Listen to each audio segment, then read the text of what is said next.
આગામી 21 જુલાઈ સુધી હળવાથી મધ્યમ વરસાદની આગાહી, ગરમી અને બફારાથી મળશે આંશિક રાહત। ગુજરાત રાજ્યમાં આગામી દિવસોમાં વાતાવરણમાં સાનુકૂળ ફેરફાર થવાની સંભાવના હવામાન વિભાગ દ્વારા વ્યક્ત કરવામાં આવી છે।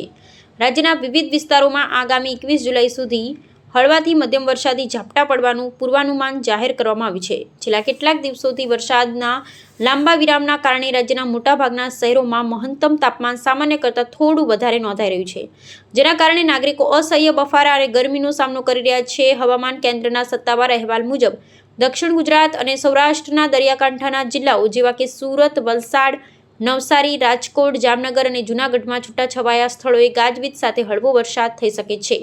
ઉત્તર અને મધ્ય ગુજરાતના અમદાવાદ, વડોદરા અને દાહોદ સહિતના વિસ્તારોમાં પણ વાદળછાયું વાતાવરણ રહેશે અને મધ્યમ માહોલ સર્જાશે।